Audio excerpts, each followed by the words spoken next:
భోగాపురం విమానాశ్రయానికి సంబంధించినటువంటి ఓపెనింగ్ పని పూర్తయిపోయింది. భోగాపురం ఎయిర్పోర్ట్ పూర్తిగా ఆపరేషన్ లోకి వచ్చేసింది. ఆగస్టు 17 నుంచి ఫుల్ ఫ్లెడ్జ్డ్ గా ఆపరేషన్ లోకి రానుంది.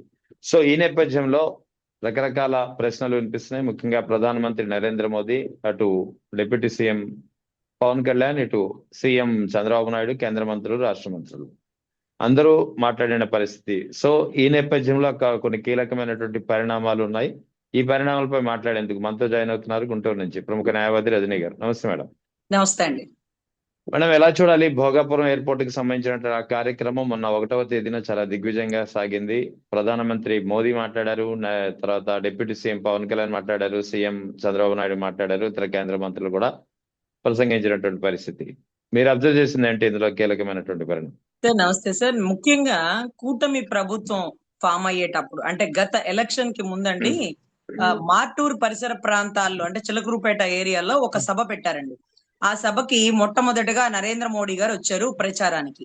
ముగ్గురు కలిసి స్టేజ్ మీదకి ఎక్కినప్పుడు అమరావతి రాజధాని రైతులు, రాష్ట్ర ప్రజలు, తెలుగుదేశం, జనసేన, బీజేపీ వాళ్ళు, ఢిల్లీ నుంచి పుర ప్రముఖులు అందరూ వచ్చారండి.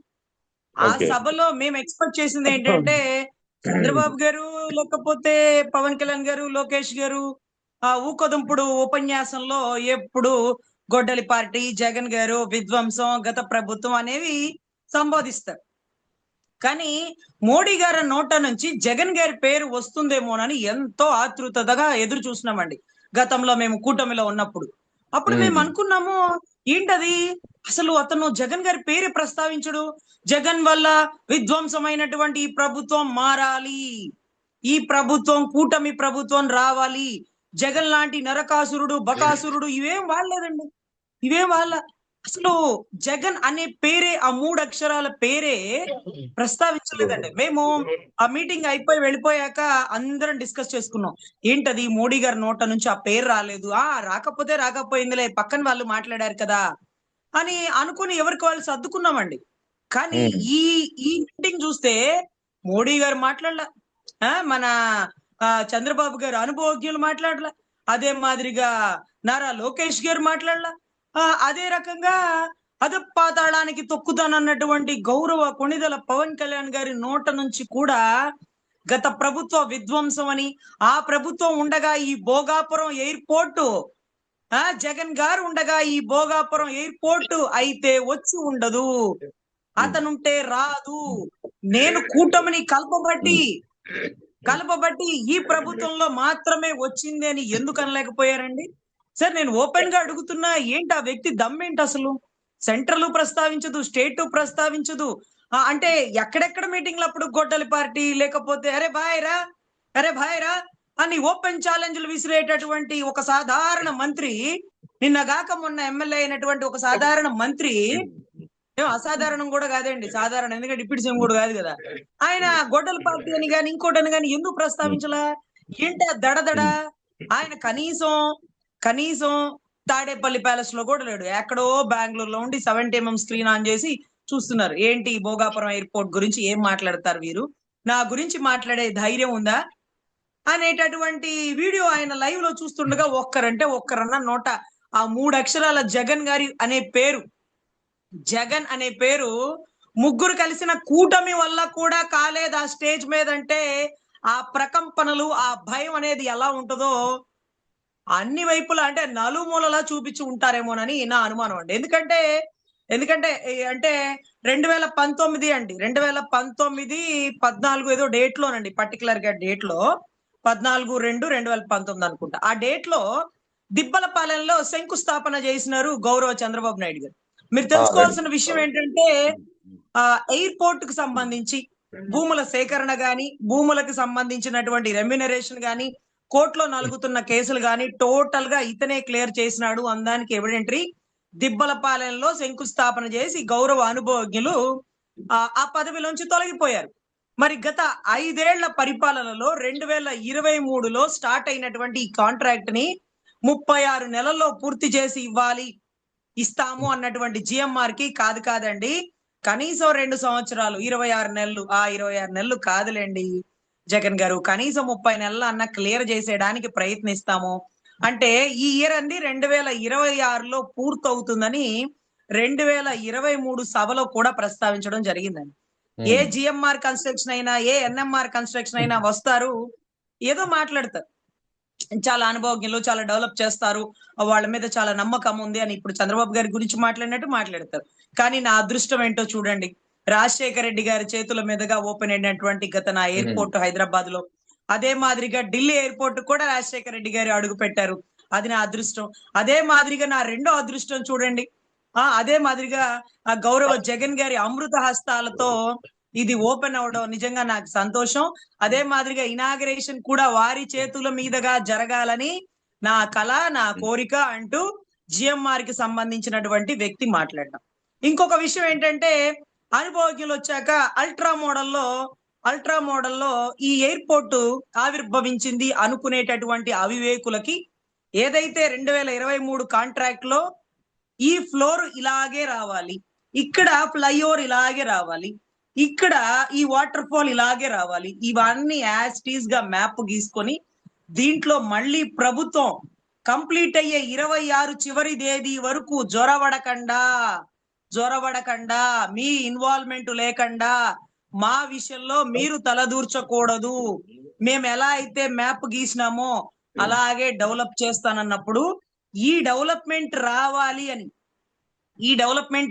అని ముందుగానే ఊహించి ఆ మ్యాప్ పాయింట్ ని చిత్రీకరించడంలో అనుభవజ్ఞులు ఎంతో మందిని పిలిపించుకొని, జగన్ గారు ఈ వాటర్ ఫాల్ ఇలాగే ఉండాలి, దీనికి ఇంత ఖర్చు అయినా సరే మీరు ఇలా పెట్టాల్సిందే, ఈ ఏదైతే 2 రకాల ఫ్లయింగ్ బోట్స్ లాంటివి కొన్ని ఉండాలి, ఇది ఇక్కడ ఆవిష్కరించాలి, ఇది ఇక్కడ ఈ విగ్రహాలు పెట్టాలి, ఇది ఇక్కడ అంటూ అడుగడుగున చెక్కు చెదరకుండా ఆయన గీసిచ్చినటువంటి మ్యాప్ పరిసర ప్రాంతాలు.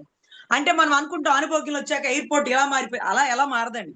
23లో ఎలా అయితే ఇంటీరియర్ ప్లాన్ చేసుకున్నారో అదే మాదిరిగా ఆ వాటర్ ఫ్లోటింగ్ కానీ, ఆ ఫ్లయింగ్ బోట్స్ కానీ, ఆ స్టెప్స్ కానీ అన్ని యాజ్ టీజ్ గా చెక్కు చెదరకుండా అలాగే వస్తాయి.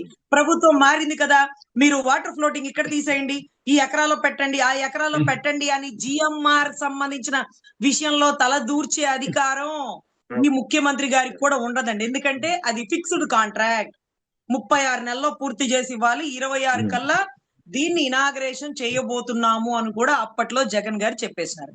ఇంకొకటి ఏంటంటే, మన దారిద్ర్యం, మనకి కడుపాత్రం ఎంత ఎక్కువ అంటే 54,000 ఎకరాలు చాలక ఇంకా భూములు కలెక్ట్ చేస్తున్న అనుభోగ్యులు అక్కడ కూడా ఇలాంటి రాయే వేసినట్టు 15,000 ఎకరాలు ఈ ఎయిర్పోర్ట్ కావాలన్నట్టు. ఎందుకయ్యా స్వామి, కొచ్చి ఎయిర్పోర్ట్ ఎన్ని ఎకరాల్లో ఉంది? కొచ్చి ఎకరాట్ అంటే 890 ఎకరాల్లో ఉందటండి. తర్వాత 1203 ఎకరాల్లో ఏమో చెన్నై ఎయిర్పోర్ట్ ఉందట. మనం కావాలంటే ఒక 2,000 3,000 తీసుకుందాం ఇంటర్నేషనల్ కి, మరి 15,000 అంటే అప్పట్లోనండి మా కొణిదెల పవన్ కళ్యాణ్ గారు కూడా చాలా మంచి మాటలు చెప్పారండి. పాప ఆయన అప్పుడు మంచి మాటలు చెప్పారండి, ఇప్పుడు చెప్పలేకపోతున్నారండి. ఈ దారిద్ర్యం ఏంటో మాకు అర్థం కావట్లా. అయితే ఆయన కూడా అన్నారు, దీని ఎయిర్పోర్ట్ బతుకు బాగోతంతో నాకు తెలిసి చుట్టుపక్కలంతా మీ వాళ్ళంతా కొనేసుకొని రియల్ ఎస్టేట్ చేసేస్తున్నారు, ఇది ఇది ఇది ఇది ఇది అని గతంలో మాట్లాడారండి. ఇది ఇది ఇది ఎందుకు ఇప్పుడు అది అది అది అయిపోయింది, మాకైతే అర్థం కావట్లే. సో చుట్టుపక్కలంతా అంటే ఆయన చెప్తున్న ఏంటంటే వైజాగ్ బాగా తొందరగా డెవలప్ అయ్యింది అంటే, లేదు అమరావతి తొందరగా డెవలప్ అయ్యింది, ఇదిగో సింగపూర్, ఇదిగో తైవాన్, ఇదిగో వాటికన్ సిటీ అని చెప్పేసినారు. ఈ రోజు ఇంటర్నేషనల్ ఎయిర్పోర్ట్ వచ్చింది భోగాపురం పరిసర ప్రాంతాల్లో, విజయనగరం బోర్డర్ ఏరియాలో. మరి ఇప్పుడు డెవలప్మెంట్ తొందరగా ఎక్కేది ఎక్కడికండి? వైజాగ్కే కదా. ఇదే కదా ఆయన చెప్పారు. మీరు మీ దమ్ము, మీ ధైర్యమే ఉంటే అమరావతికి తీసుకురండి ఇంటర్నేషనల్ ఎయిర్పోర్ట్, ఇది మీ కష్టం, ఇది మీ కష్టార్జితం. ఎక్కడో వేసారు చూడండి శంకుస్థాపన రాయి, ఆ ఏరియా గోడ కట్టేసినారండి. అంటే నువ్వు మొత్తం ఆక్రమించుకుంటా పోతానంటే వద్దు, అంతంత వాళ్ళకి ఆ రెమ్యునరేషన్ కానీ, వాళ్ళకి ఆ ఫెసిలిటీస్ కానీ మనం ఇవ్వలేమంటూ చక్కగా ఆయన ఇన్ని వేల ఎకరాల్లో సరిపోతుంది అంటూ తీసుకోవడం జరిగిందండి. ఇంకొకటి చాలా గొప్పగా దుష్ప్రచారం చేశారు, కట్ కాపీ పేస్ట్. ఆ 3 ముక్కలు బాగా అలవాటైందండి. ఆ 3 ముక్కలు అలవాటైన దాంట్లో ఎర్ర బస్సు కోన రాని ఏరియాలకి ఎయిర్ బస్సు తీసుకొచ్చామని గొప్పగా చెప్పుకుంటే బానే ఉండును అని అన్న వ్యక్తి అంటూ అతని గురించి ముగ్గురు అదే స్క్రిప్ట్ మాట్లాడారండి. కానీ ముగ్గురు ఎక్కడా కూడా ఆ మాట అన్న వ్యక్తి జగన్ అని చెప్పలేకపోయారండి. సరే ఏంటి సార్ అంతలా ఏం భయపెట్టారో నాకు అర్థమే కావట్లా. ఆ పేరు చెప్పడానికి దడదడలాడిపోయిందా? నేను అనుకున్నాను సార్, స్టేజ్ మీద మళ్ళీ గొడ్డల పార్టీ అంటాడేమో, అక్కడ అనకూడదేమో. కనీసం జగన్ గారి టైంలో ఈ భోగాపురం విధ్వంసం అయిపోయింది అంటాడా? అది అనడానికి పక్కనే జిఎంఆర్ కూర్చున్నాడు. ఎక్కువ తక్కువ మాట్లాడకుండా మాట్లాడండి. ఆ వ్యక్తి వల్లే ఈ భూసేకరణ జరిగింది. మేము ఆ వ్యక్తి వల్లే ఏ అవాంతరాలు లేకుండా కట్టగలిగాము. 2023లో ఆ బిగినింగ్ చేసేటప్పుడు ఏదైతే కరోనా టైం ని దాటి మీరు ఎప్పుడో 19లో వేసి వెళ్ళిపోయారు. 2 ఏళ్ళు 3 ఏళ్ళు కరోనాతో పోయింది. దాని తర్వాత మాకు అవకాశం ఇచ్చి కేసులన్నీ క్లియర్ చేసి అంత కాదు ఇంతలో డెవలప్మెంట్ చేసుకోండి అంటూ ఆ ఇంటీరియర్ అబ్స్ట్రాక్ట్ ఏదైతే చేసినారో అది అద్భుతం అండి. అది ఏదో ఒక ఇంటర్నేషనల్ ఎయిర్పోర్ట్ అంటే మిగతా ఎయిర్పోర్ట్లతో కంపేర్ చేసుకుంటే ఒక అద్భుతంగా తీర్చిదిద్దారు. ఇది ఆ వాళ్ళు ఎంత క్రెడిట్ చోరీ చేయాలనుకున్నా అక్కడ భూసేకరణకి ఎవరికైతే తిరిగి ఆ రెమ్యునరేషన్ మనం అందించినామో వారందరికీ బాగా గుర్తండి. వాళ్ళందరితో కూర్చొని పంచాయతీ సెటిల్మెంట్ అంతా చేసి ఇది కాదు ఇంత తీసుకోండి, ఇంత కాదు ఇంత తీసుకోండి, ఈ ఎయిర్పోర్ట్ వస్తే మన ఏరియా డెవలప్ అవుతుంది కదా, కూర్చొని మాట్లాడుకోండి అంటూ చాలా గొప్పగా క్లియర్ చేసినారండి. ఇంకొకటి ఏంటంటే ఈ ఎయిర్పోర్ట్ కి సంబంధించిన మీటింగ్ లో మాకు అనిపించినటువంటి బాధాకర ఇన్సిడెంట్ ఏంటంటే ఆ పక్కనే భోగాపురం ఎయిర్పోర్ట్ ఆనుకునే ఒక ఇంజనీరింగ్ కాలేజ్ ఏదో ఉంటుందండి. అది మా నెల్లిమర్ల లోకమాధవి గారిదండి. మా 21 ఎమ్మెల్యేలో మా మనిషి అనుకునేటటువంటి ఎమ్మెల్యే. మళ్ళీ మా మనిషి 21 కాదా అండి అంటే ఎలా అవుతుందండి? మండలి బుద్ధా ప్రసాద్ గారు మా మనిషి అవుతారా? తెలుగుదేశం నుంచి వచ్చిన వాళ్ళు మా మనిషి అవుతారా? వంశీ కృష్ణ యాదవ్ గారు మీ మనుషులు, ఆయన మా మనుషులు అయిపోతారా? అంటే చివరిలో వస్తే వచ్చారు కానీ మొదటి నుంచి ఈవిడ మా మనిషి, మా కోసం కష్టపడింది, మా కోసం గతంలో పోటీ చేసి నష్టపోయింది అనుకునే వ్యక్తి ఒక్క మహిళే కదండి. అంతమందిలో ఒక్క మహిళలకి ముందు పెట్ట, మహిళలకి ప్రాధాన్యత, మహిళలు వీర మహిళలు అన్న మహిళలందరినీ పక్కన పెట్టి బాగా డబ్బున్న ఒకే ఒక్క వీర మహిళ గారికి అవకాశం ఇచ్చారు. సరే ఇస్తే ఇచ్చారులే, ఆమె అయితే ఒకటా మేమైతే ఒకటా అని అందరూ చాలా సంతోషపడి ఆవిడకి అద్భుత అవకాశం ఇచ్చినారు. పాపం ఆవిడ డబ్బా ఆమె ఖర్చు పెట్టుకుని ఎవరు ఆమెకు రూపాయి సహాయం చేసిన వాళ్ళు లేరు. తర్వాత ఆవిడ ఆరిపోయింది కూడా. అయితే ఆవిడని స్టేజ్ మీదకి కూర్చోబెట్టలేదు, ఆవిడని పేరు ప్రస్తావించలేదు. ఆ ఏరియా డెవలప్ అయితే మొట్టమొదటిగా ఎదిగే వ్యక్తి ఆవిడే అవుతుందేమోనండి. ఆవిడని కూడా ఎదగనీకండి ఏమైనా అవాంతరాలు సృష్టించేసినారా? అదేంటో ఒక లాజిక్ చెప్పాలండి. ప్రభుత్వం ఉండగా ప్రభుత్వం చేసిన తప్పులు బయటికి రావు అనే నానుడు ఉంది కదండి, మీకు ఆ విషయం ఐడియా ఉందా? కానీ మా దరిద్రం ఏంటంటే ప్రభుత్వం ఉండగానే పనన బొలిశెట్టి శ్రీనివాస్ గారు లంచాలు తీసేసుకుంటున్నారు. సుందరపు విజయ్ కుమార్ గారు మట్టి మైనింగ్ తవ్వేస్తున్నారు. ఉంగుటూరు ఎమ్మెల్యే ఎవరైతే ఉన్నాడో ఆయన చెరువులన్నీ కబ్జా చేసేస్తున్నాడు, కోట్లు దాచేస్తున్నాడు. పోలవరం ఎమ్మెల్యే 100 కోట్లు తినేసినాడు. నెల్లిమర్ల లోకమాధవి విదేశాల నుంచి డబ్బులు తీసుకొచ్చి ఇక్కడి నుంచి అక్కడికి, అక్కడి నుంచి ఇక్కడికి అకౌంట్ లో మార్చేసింది. ఇలా ఇలా ప్రతి ఒక్కరు అంటే కళ్ళ ముందు తప్పు అనిపిస్తుంది, దాన్ని కొద్దో గొప్ప ప్రశ్నించాలని ముందుకు వెళ్తున్న వాళ్ళు వీళ్ళందరి మీద బురద జల్లేసినారండి. మరి మా జనసేనకి సంబంధించి కొంతమంది పోటీ చేసినారండి. వాళ్ళ పేర్లు కూడా టక్కుమని మీరు అడిగితే నేను చెప్పలేనండి. అయితే బొమ్మిడి నాయకర్ గారు, లేకపోతే ఆయన ఎవరండి మాకు మినిస్టర్ గారు నాదెండ్ల మనోహర్ గారు, ఆయన ఏంటోనండి ఆయన నోట నుంచి జగన్ గారిని ఒక్కసారి కూడా గట్టిగా విమర్శించరు, ఘాటైన వ్యాఖ్యలు చేయరు. ఏంటో ఆ అండర్స్టాండింగ్ ఏంటో నాకైతే తెలియదండి. అది అండర్స్టాండింగా లేకపోతే ఒక భయమా, లేకపోతే తేడా పడితే వాళ్ళు బాగానే ఉంటారు నన్ను దొక్కేస్తారు అంటుకుంటాడా, నాకైతే తెలియదండి. సో వీళ్ళందరూ కొంతమంది అసలు ఆయన్ని టచ్ కూడా చేయరండి. ప్రభుత్వాన్ని టచ్ చేయరు, కలెక్టర్ తో గొడవ పెట్టుకోరు, ప్రజల సమస్యల గురించి అడగరు, వాళ్ళకి ఏ ఇబ్బందులు లేవు. కొంచెం ప్రజల నుంచి స్పందన కోసం ఊరు తిరుగుతూ ప్రచారం చేస్తూ జనసేనని బలోపేతం చేయాలనుకున్న ఈ ఎమ్మెల్యే తాలూకా మనుషులందరి మీద బురద జల్లి వీళ్ళని రోడ్డు మీదకి లాగేసి వీళ్ళ గురించి TV5 లైవ్ లో చూపించినారు. ఆ TV5 తెలుగుదేశం అని అనుకునే వ్యక్తి అదేంటండి ప్రభుత్వంలో ఉండగా కూడా మా మీద బురద జల్లుతారా? ప్రభుత్వం మారిపోయాక కదా పక్క పార్టీ ప్రతిపక్ష వాళ్ళు చదివాలి, మీరు ప్రతిపక్షమా స్వపక్షమా? ఈ చిన్న లాజిక్ ఎక్కడో మిస్ అవుతుందండి. ఇది ఆ లోకల్ గా ఉండే ఎమ్మెల్యేలు ఆలోచించుకోవాలి. అదే కాకుండా MP ఉదయ్ గారి మీద చాలా ఎలిగేషన్స్ అండి లైవ్ లో. టీడీపీ వాళ్ళతో గొడవ పడుతూ ఈ షాపులు కబ్జా చేసినారు, ఇక్కడ ఇలా చేసినారు, ఇక్కడ ఇంత మోసం చేసినారంటూ ఉదయ్ గారి మీద. మరి బాల్సౌరి గారి మీద ఇంకొక ఎలిగేషన్స్, ఆ ఊర్లో బందర్లో అవన్నీ విధ్వంసం చేసేస్తూ ఆ ఎమ్మెల్యే మాట్లాడలేదు, ఆ MP కామ్ గా ఉన్నాడు, ఇవన్నీ అండి. సో ఇక్కడ గౌరవ కొణిదెల పవన్ కళ్యాణ్ గారు దేశభక్తి చూపించుకుంటున్నారు, దేశ అభివృద్ధికి ముందుకు వెళ్తున్నారు, దేశ సమగ్రతని కాపాడుతున్నారు, కానీ జనసేన పార్టీని బలోపేతం చేసుకోవట్లేదు. కానీ మీకు ఇందాక చెప్పాను కదా దేశ సమగ్రత, దేశ ఐక్యత అని. ఆ దేశం ఏంటో తెలుసా అండి? తెలుగుదేశం. తెలుగుదేశ ఐక్యతని, తెలుగుదేశ సమగ్రతని, తెలుగుదేశ అభివృద్ధిని కాపాడుతున్నటువంటి కొణిదెల పవన్ కళ్యాణ్ గారు. మరి జనసేన పరిస్థితి ఏంటి? ప్రజారాజ్యం నుంచి భుజాలు సొమ్మగిల్లి డబ్బులు ఆగం చేసుకొని ఇళ్ళు ఒళ్ళు తాకట్టు పెట్టుకొని అనారోగ్య పాలై ఇంకా కూడా జెండాని ఎగురవేయాలనుకుని కొన ఊపిరితో ఉన్న వాళ్ళ పరిస్థితి ఏంటి? రోడ్డును పడేసినట్టేనా? ఎప్పుడు బలోపేతం చేస్తారు? మీరే బలోపేతం అయిపోవాలా? అది కూడా లేదండి. నిన్నటి రోజు ఆ స్క్రిప్ట్ ఎవరైతే రాసి ఇచ్చినారో, అంటే స్టేజ్ మీద మీరు ఈ పేజ్ మాట్లాడాలి, ఈ పేజ్ మాట్లాడాలి అని ఉంటదండి. ఇది ముందుగానే ప్రిన్సిపల్ సెక్రటరీ గారి దగ్గర నుంచి ముగ్గురు చెకింగ్ అయ్యాక వస్తుందండి. నేను అడుగుతున్నాను, ఆ దౌర్భాగ్యుల్ని అడుగుతున్నాను, ఆ స్క్రిప్ట్ రాసి ఇచ్చిన నికృష్టులను అడుగుతున్నాను. పవన్ కళ్యాణ్ గారి స్పీచ్ లో నాకు చాలా ఏడుపు వచ్చేసింది అనే పదాన్ని రాసిచ్చిన దౌర్భాగ్యుడు, నిష్ఠాదరిద్రుడు ఎవరండి? నేను అడుగుతున్నాను ఓపెన్ గా. అలాంటి పదం ఏ నాయకుడు అండి, ఏ నాయకుడు? మీరు తమిళనాడు, మహారాష్ట్ర, కేరళ మొత్తం జల్లడేసి చూడండి.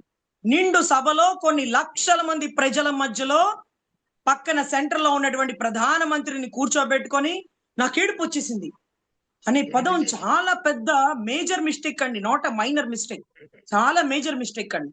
నాకు ఏడుపు వచ్చేస్తుంది. ప్రధానమంత్రి గారిని అలా దూషించిన వాళ్ళు ఎవరు? దూషించిన వాళ్ళు ఎవరు? ఆ స్టేజ్ మీద కూర్చుని ఆ పెళ్ళమే లేనోడు, అంటే భార్య లేనోడు పిల్లల గురించి ఆయనకే తెలుస్తుంది, పెళ్ళమే లేనోడు కుటుంబం గురించి ఏం తెలుస్తుంది, ఆయన భార్యనే కాపాడుకోలేనోడు దేశాన్ని ఏం కాపాడుతాడు అని మాట్లాడినటువంటి చంద్రబాబు గారు. హిందీలో బండ బూతులు తిట్టేసినటువంటి బాలకృష్ణ గారు అయితే అసలు మామూలు కారాలు వాళ్ళ లకారాలతో వాడేసినట్టున్నారు. అదే కాకుండా గతంలో నారా లోకేష్ గారు చాలా మాట్లాడారు. అసలు తమరైతే భావోద్వేగానికి గురవుతూ ఏడుపు. భావోద్వేగం అనే పదం చూడండి ఎంత గొప్పగా ఉందో. ఈ పదాన్ని వాడకుండా ఎవరు సార్ ఏడుపు వచ్చిందనడానికి? చాలా భావోద్వేగానికి గురయ్యాను ఆయన అలా మాట్లాడుతుంటే అనే పదం ఎంత గొప్పగా ఉందండి. ఏడుపు వచ్చిందంట. అంటే చిన్న పిల్లలు ఎల్కేజీలో మా అమ్మ కొట్టింది ఏడ్చాను అన్నట్టుగా ఒక రాష్ట్రాన్ని ఉద్దేశిస్తూ ఒక దేశ నాయకుడు మధ్య మీరు మాట్లాడే భాష ఇదా? అరే దీన్ని మళ్ళీ ముగ్గురు స్టాంప్ వేసి సిగ్నేచర్ చేసి పంపించారు ఆ స్క్రిప్ట్ ని. ఇది మాట్లాడండి బాగుంటుందని. ఆ పక్క నుండి పిఎల్కి తెలియదండి, వాళ్ళు ఎక్కడెక్కడో కోచింగ్ అయ్యి వచ్చిన వాళ్ళు కదా. భావోద్వేగానికి ఏడుపు వస్తుంది అనడానికి, ఏడిపించారనడానికి తేడా లేదండి. ఏడుపు వస్తుందంట. అక్కడవే ఈ ఎయిర్పోర్ట్ రావడం వల్ల రాష్ట్రం ఎలా ముందుకెళ్తుంది, దేశంతో ఎన్ని సన్నిహిత సంబంధాలు కుదురుతాయి, దేశం నుంచి వచ్చేవారు డైరెక్ట్ గా ఇక్కడ దిగుతారు, అదే రకంగా దేశ ఎగుమతులు దిగుమతులు పెరుగుతాయి, రాష్ట్రానికి సంబంధించిన జిఎస్టి పెరుగుతుంది. ఇది కదా మాట్లాడాల్సినటువంటి విధి విధానాలు, స్పీచ్ అండి. ఇవి మాట్లాడాల్సినటువంటి మీరు ఏడుపు వస్తుంది.